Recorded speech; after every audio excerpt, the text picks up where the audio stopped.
Imagine blocking out all the noise. One of the reasons I have found it challenging to meditate consistently is that I often find myself in environments that make focus nearly impossible. Recently, I spent a few sessions inside an infrared sauna, followed by a float tank. And it's remarkable what a locked door and a small little tank can do for focus, not to mention self-care and your mental health. This is the 5 a.m. Miracle, episode number 430. Float tanks, isolation, meditation, and deep contemplation. Good morning. I am Jeff Sanders, and this is the podcast dedicated to dominating your day before breakfast.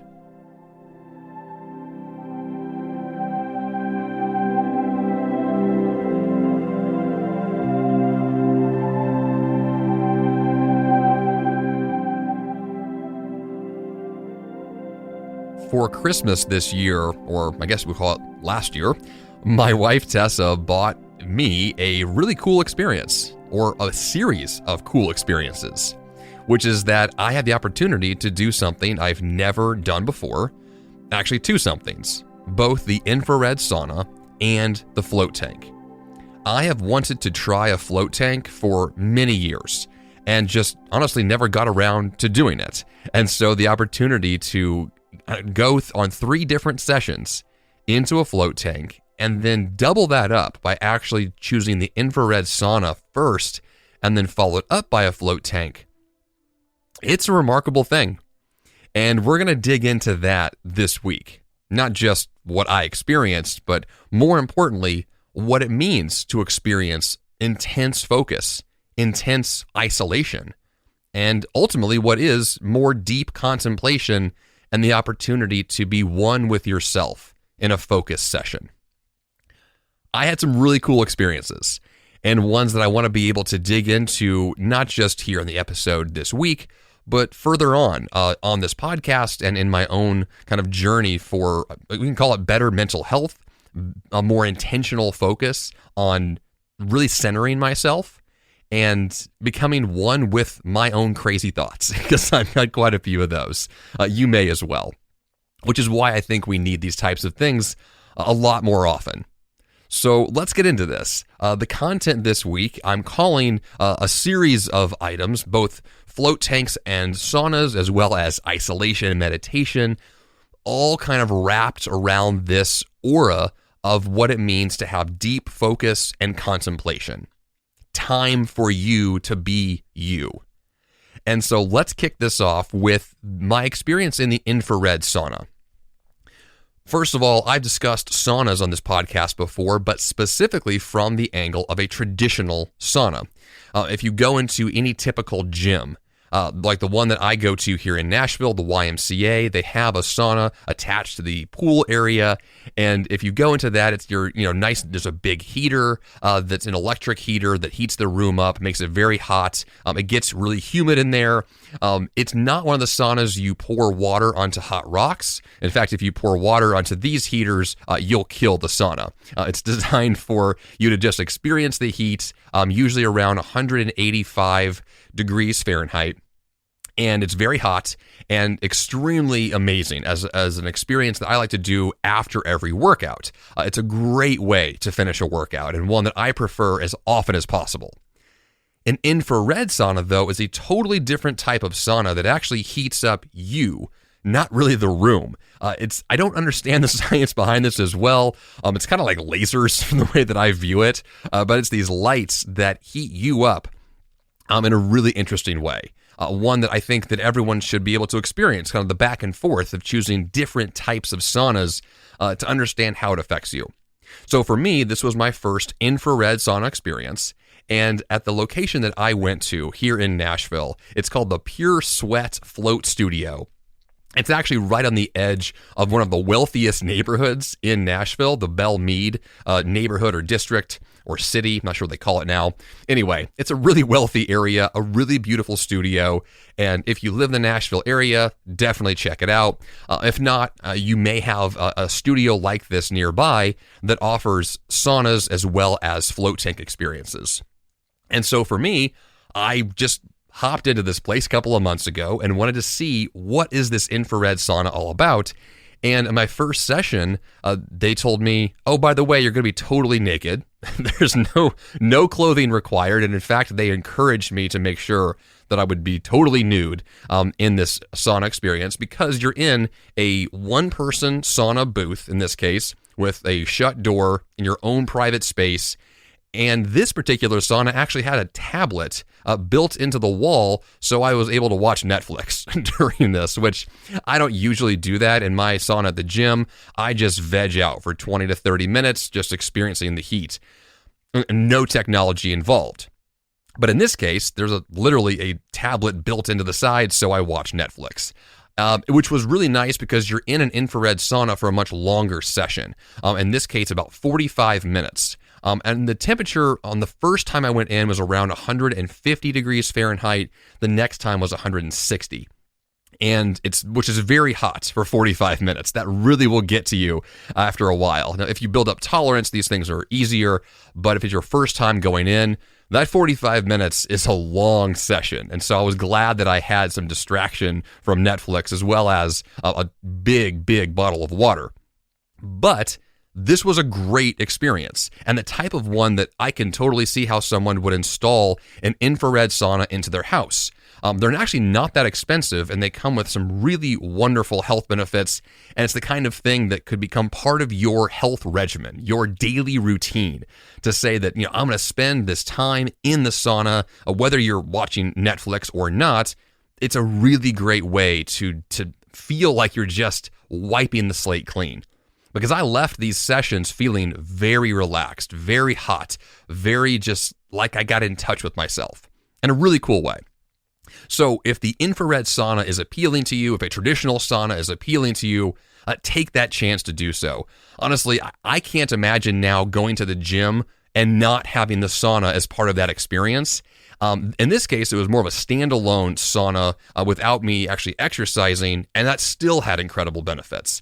And so if you have the chance to use a sauna, take that chance. If you have the chance to meditate in a sauna, to spend some time alone, just sweating a lot, take that chance, because it's a really, really cool thing.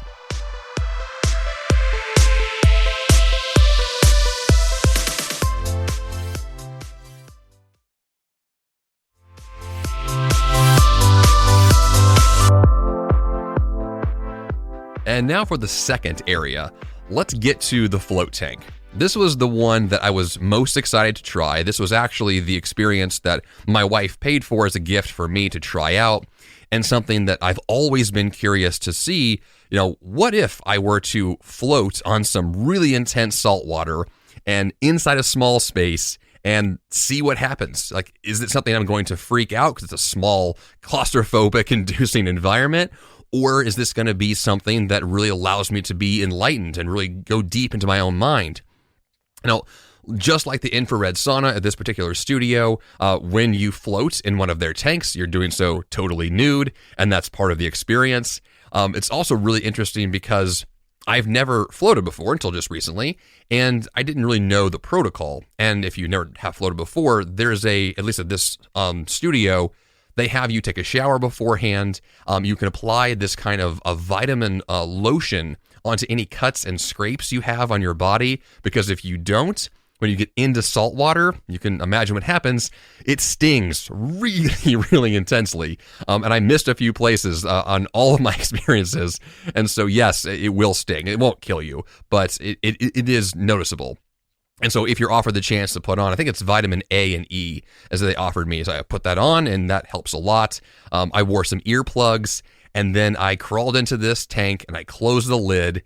And then at this studio, they piped through some nice meditative music for me. The first two sessions, I had some cool like binaural beats. The second one, I had one called 9 Frequencies, which is a really great, just like slow meditative sound. The third one, I requested some new music and it never turned on. So I had a 40-minute float tank session with no music, which was also interesting. And this was kind of part of my personal experiment. I wanted to see what this whole thing was about. So on my very first session, I went in kind of high energy, kind of agitated, kind of like I wasn't relaxed. And so I spent the entire 40 minutes just messing around. I was spinning in circles. I was testing the lights, testing the music, trying to float in different ways. And it's a weird experience if you've not been in a small space completely floating. Because even though I weighed about 200 pounds, I was able to easily float on this really intense salt water. And they give you, in this case, a little like ring to put your head on if you want to keep your head above water. I tried it both with that and without, and I actually preferred without. So I was just floating with my body on the water and doing my best in all the sessions, except the first one, to just relax and just listen and just breathe and just be for that time period. And like I said, the first session, I was just kind of, testing all the buttons, trying to see what this thing was all about. When I went back a few weeks later for session number 2, I got in real deep, like really meditating in a deep way, really relaxing in a way that I have not done before. And that one was actually paired with a sauna session beforehand. And so when I left that entire experience of an infrared sauna for 45 minutes and then 40 more minutes floating, I was so relaxed afterwards. Session number 2 for me was just so beautiful. And I don't know if that's the kind of thing you can repeat frequently unless you go into these sessions prepared for that. And I say that because my first and my third sessions did not have that. I was much more high energy, maybe I was just more stressed out or had a lot on my mind. And that's kind of how these things go, whether it's exercise or meditation. Every experience is different, right? What you bring to the table will affect how you experience these types of experiences, which will then affect your results afterwards. So I did some deep meditation, though, in session number 2 and could really see the benefit for someone doing a much longer session. It's common to do a float tank for as long as 90 minutes. Mine were only 40. And I felt like 40 was too long for some of them, but on that second session, it was good. I really got into it. And so if you're looking for a place to block out the noise, a place to literally be inside of a tank and it's just you by yourself in a quiet space, it's beautiful. And it's really rejuvenating in a sense that if you've been experiencing a lot of stress, if you've been under a lot of pressure, and you want the chance to just veg out by yourself, totally alone, and just be, I think the float tank has a lot of potential. Now, on the final third session that I just did a couple of days ago, I did the double session again with the infrared sauna and tied that with the float tank. And in this third session, the infrared sauna was really hot, and I barely made it through the 45 minutes. And I think they had the temperature turned up potentially, and I was cooking. But it still felt good. And then I went into the float tank and was, I guess, just again, could not get myself settled. And so I was kind of bored. I wasn't really into it. Mentally, I had more going on. And so I left that kind of feeling like, that wasn't really what I wanted. But I think that's kind of part of what these things can be, that once again, we bring to the experience what we bring. And we're going to get out what we expect to get out. And so if you go into these things experienced and relaxed and ready, I think there's a lot of great potential. But if you bring to the experience high stress and a lot of anxiety, and maybe you're paranoid about the small spaces or the intense heat or floating naked by yourself or whatever the thing is that might be on your mind, that could also affect your outcomes.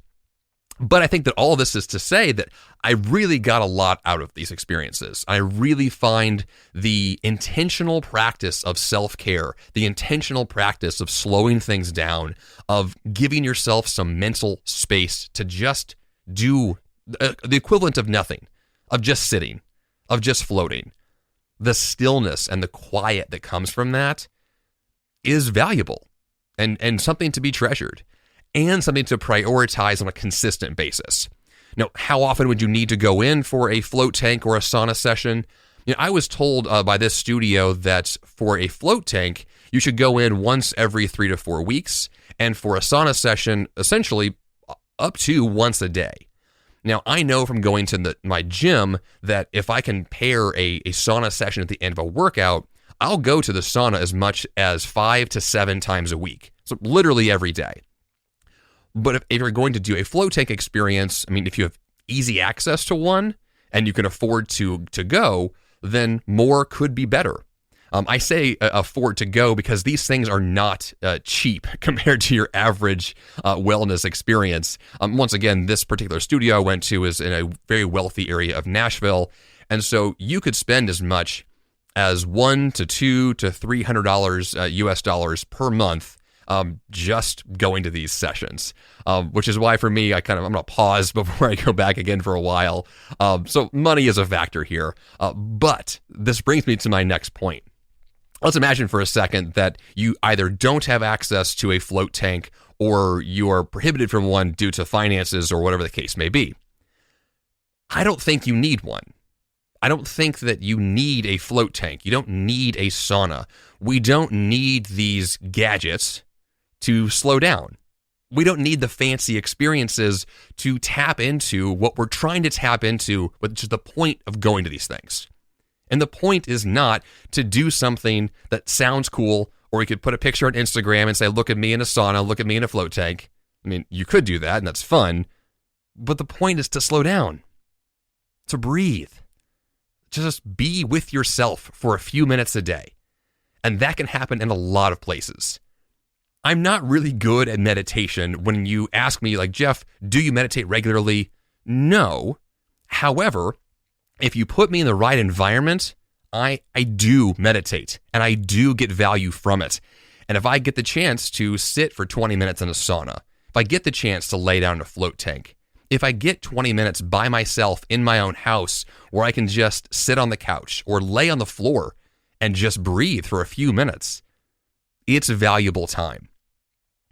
Previously on this podcast, I discussed the Wim Hof method, which has a lot to do with cold exposure, a lot of deep, intense breathing. I bought his online course a few years ago, and I only got partway through it, and then I guess I got distracted. I didn't finish it.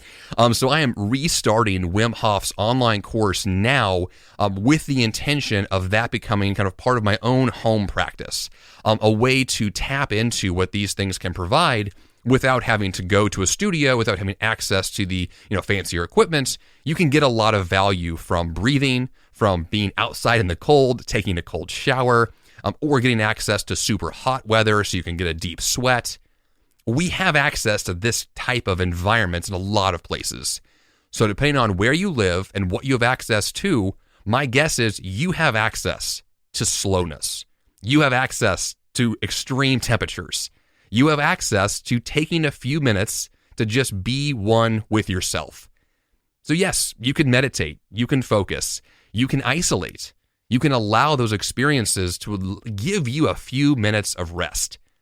And then, depending on how those sessions go, you get to decide how often you need them to be your best, to allow your mental health to improve, to allow your stress levels to go down, to take the busyness of life and the constant focus on goal achievement and productivity, which I love to discuss those things on this podcast. I'm all about that. I'm a kind of guy that drinks a lot of coffee, and I do love to be high energy, which is also why I think this type of practice is so valuable for someone like me and likely someone like you. If you view yourself as a high achiever, a go-getter, the ambitious type who wants to get things done, achieve big goals, move forward in your career, improve that resume, be that kind of person who's just out to make something happen. What comes with that, without question, is stress and anxiety and intensity and a fast pace. And you have to counter that. There has to be a balance to be able to say, yes, we work hard, but then we play hard. And playing hard doesn't actually have to be hard. Playing hard could mean taking a nap. It could mean laying down for an hour. It could mean just breathing. And knowing me, I'm not going to just sit down and meditate without a reason. So let's go back to this reason why I tend to meditate better when I'm in a sauna or better when I'm in a float tank.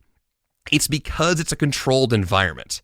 If you leave me to my own devices and just say, Jeff, today is your day, you have all the time that you need, you can do whatever you want to do, there's a pretty good chance I will not spend a single minute meditating. Right? I'm just not going to do it. I'm going to choose other activities that are more high energy, more go-gettery type of things, right? Those are the kind of tasks I want to do. So if I have a controlled environment where meditation is expected, is the norm, that's what you're going to do in that space, well, then I'm going to do it. And so if you're that kind of person who just says, you know what, I need to meditate, but I don't. I need to take care of myself, but I don't. Go to a structured place. Take a yoga class. Take a class in meditation. Sign up for a float tank experience. Right? Go do the thing that puts you in the environment that makes that result guaranteed. Then you'll have the chance to actually calm down. You'll have the chance to actually experience these things for what they are, which is beautiful. And then you get the isolation, you get the meditation, you get the ideal focus you need for your health and eventual productivity that will come from the fact that you have calmed your mind, centered your thoughts, and prepared yourself for the next big goal to be achieved.